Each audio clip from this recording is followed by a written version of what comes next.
Hola amigos, bienvenidos a nuestro canal. Hoy vamos a repasar otro caso horrible con ustedes, el caso de Jessica Lunsford.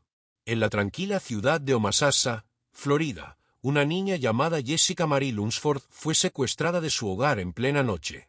Tenía solo 9 años, llena de inocencia y sueños para el futuro.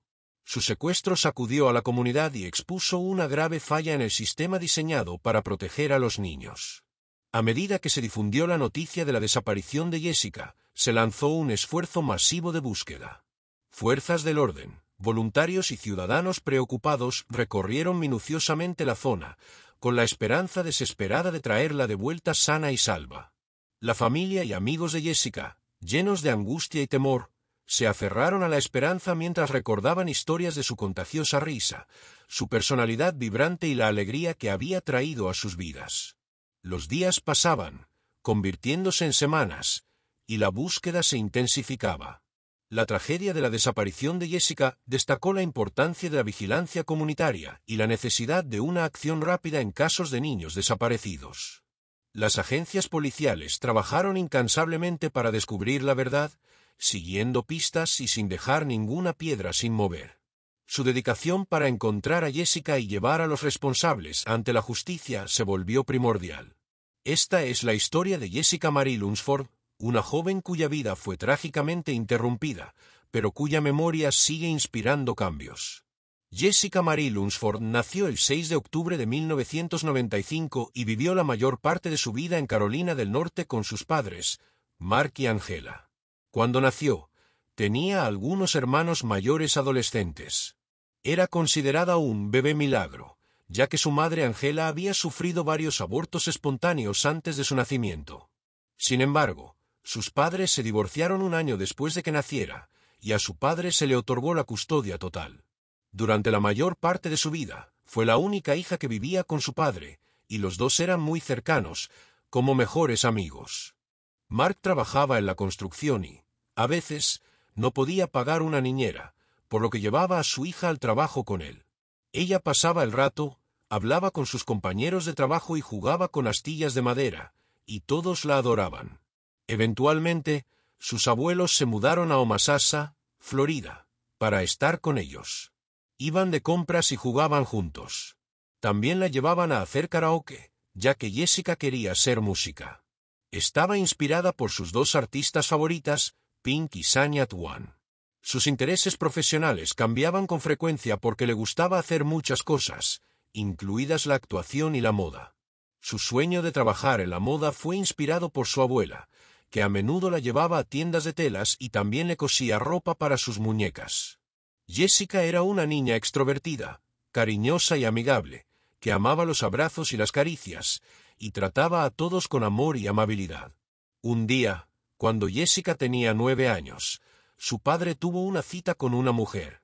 No había salido con nadie desde su divorcio de Angela, por lo que estaba muy feliz. Dejó a Jessica con sus abuelos, quienes la acostaron cuando él no estaba en casa. Mark salió a conocer a su cita y terminó quedándose a dormir en su casa. Cuando llegó a casa a la mañana siguiente para llevar a Jessica a la escuela, escuchó sonar la alarma de Jessica y se sorprendió de que ella aún no la hubiera apagado. Luego fue a su habitación y encontró su cama vacía, su ropa escolar sin tocar, y no estaba en ninguna parte de la casa ni en el exterior. Fue entonces cuando se dio cuenta de que había olvidado cerrar la puerta con llave después de salir. Mark se puso ansioso y contactó a la policía para denunciar que Jessica estaba desaparecida. Después de hacer la llamada, se comunicó con todas las personas que conocía para preguntarles si la habían visto o escuchado algo de ella. Sus abuelos no la habían visto desde que la acostaron, y su abuelo no la revisó cuando se levantó a las 3 de la madrugada para usar el baño. La policía emitió una alerta nacional sobre la niña de 9 años desaparecida y recibió la ayuda de 100 personas que salieron a buscarla. La policía preguntó si era posible que ella hubiera huido para buscar a su madre, a quien no veía desde hacía 4 años, pero Mark dijo que ella nunca haría eso, nunca se iría a buscar a su madre, y además, su madre vivía en otro estado. La policía trató de descartar todos los escenarios posibles antes de suponer que se trataba de un caso de secuestro. También preguntaron si ella podría haber tenido conversaciones en línea con extraños, ya que a principios de los 2000 los chatrooms en línea y los peligros asociados comenzaban a ser un problema. Mark dijo que no, que Jessica tenía solo 9 años y no participaba en ese tipo de actividades en Internet. Mark también notó que faltaba un peluche de delfín morado, que había ganado para Jessica en una feria unas semanas antes, y que ella adoraba, lo que llevó a la policía a confirmar que probablemente se trataba de un secuestro. Accedieron al registro de delincuentes sexuales y realizaron una búsqueda de todos los ofensores sexuales en la zona, llevando a cabo entrevistas puerta a puerta para obtener información, verificar cualquier actividad sospechosa y obtener coartadas. Los investigadores tenían una tarea importante por delante, ya que su búsqueda identificó a 208 delincuentes sexuales que necesitaban investigar. Mark y el abuelo de Jessica fueron interrogados y considerados como posibles sospechosos. Fue angustiante para ellos soportar 3 días de repetidos interrogatorios y preguntas sobre si estaban involucrados en la desaparición de Jessica, si la habían lastimado, entregado o si eran responsables de alguna manera.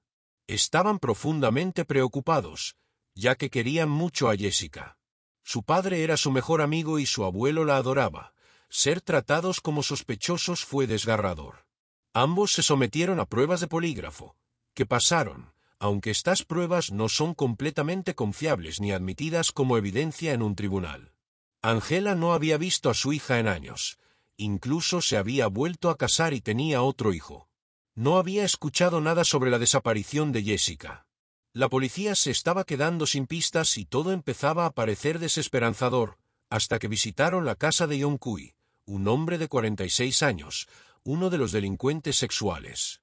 Yon Kui era un hombre peligroso con varias condenas, incluyendo una docena de cargos por robo, y también era un delincuente sexual registrado.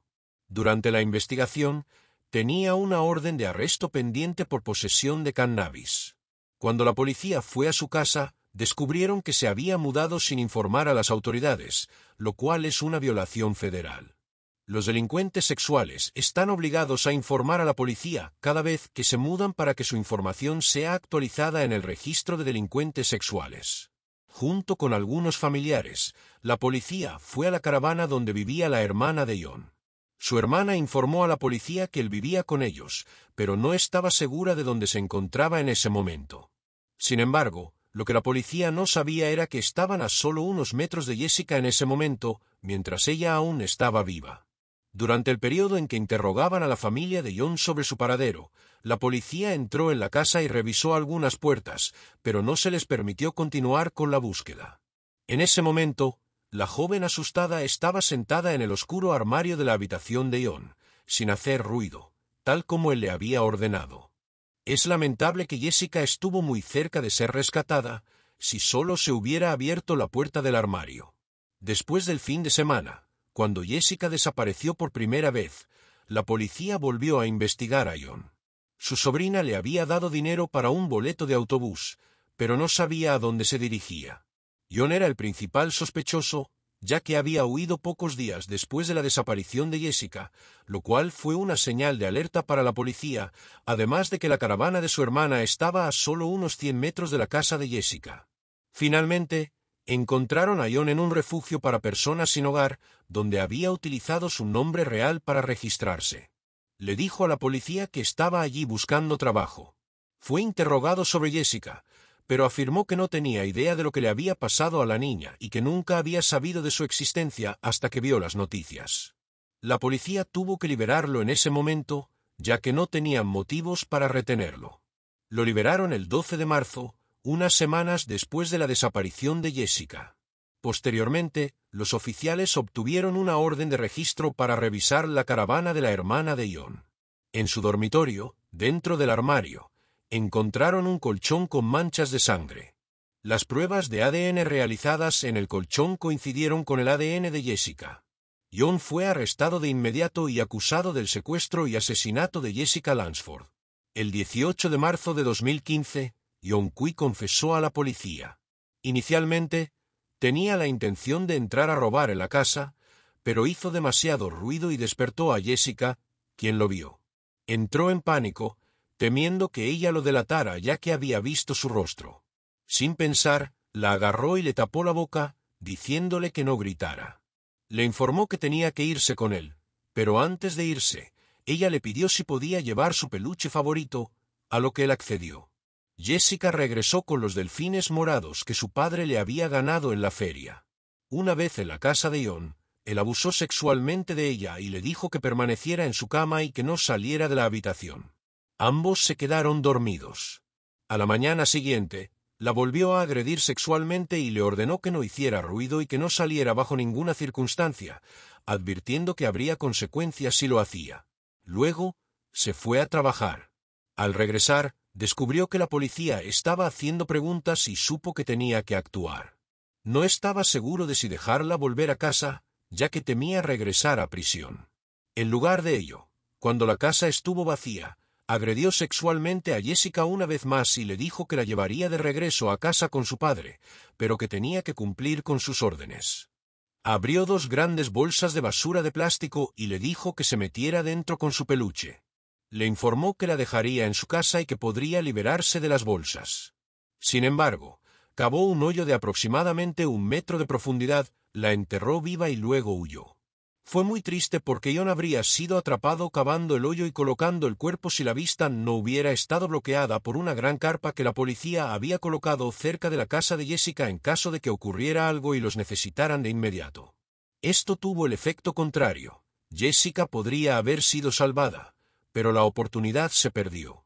Después de recuperar el cuerpo, el médico forense descubrió que Jessica había usado sus últimas fuerzas para intentar liberarse, perforando las bolsas de plástico con 2 de sus dedos, que estaban esqueletizados. El médico forense determinó que Jessica murió asfixiada entre 1 y 3 minutos después de ser enterrada y el resto de su cuerpo presentaba una descomposición severa. Inicialmente, el juez dictaminó que la confesión de John sería inadmisible en el tribunal, ya que había confesado sin la presencia de su abogado. Sin embargo, el tribunal decidió que todas las pruebas recopiladas después de la confesión, incluyendo el descubrimiento del cuerpo, el informe de la autopsia y las declaraciones incriminatorias hechas por él a los investigadores y a un guardia en la cárcel, serían admitidas en el juicio. El juicio de John tuvo que celebrarse en Miami, ya que no pudieron encontrar un jurado imparcial en Homosassa. El 7 de marzo de 2007, John fue declarado culpable de los siguientes delitos: asesinato en primer grado, secuestro, agresión o abuso sexual.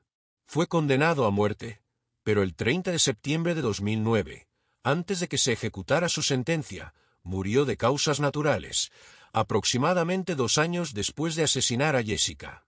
La familia de Jessica, que soportó un dolor y sufrimiento inimaginables, se convirtió en defensora de leyes y medidas más estrictas para proteger a los niños. Su inquebrantable compromiso de garantizar que ninguna otra familia pase por una tragedia similar es un testimonio de su amor por Jessica.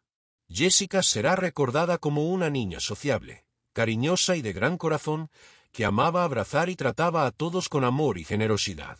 La historia de Jessica generó una conversación a nivel nacional sobre la seguridad de nuestros niños, impulsando a las comunidades a unirse, exigir reformas y crear conciencia sobre la importancia de proteger y cuidar a cada niño. La investigación sobre el secuestro de Jessica llevó a cambios en la legislación, asegurando que los delincuentes sexuales sean monitoreados de cerca y que las agencias de la ley tengan las herramientas necesarias para prevenir incidentes similares en el futuro. Al recordar a Jessica, honramos su memoria al seguir trabajando por un mundo donde cada niño pueda crecer en seguridad. Su espíritu vive a través de las acciones y la defensa de quienes se inspiran en su historia. Al final, el legado de Jessica Marie Lunsford servirá como un recordatorio poderoso de que debemos permanecer vigilantes en la protección de nuestros niños. Que su memoria nos inspire a crear una sociedad en la que todos los niños puedan prosperar, libres de daño.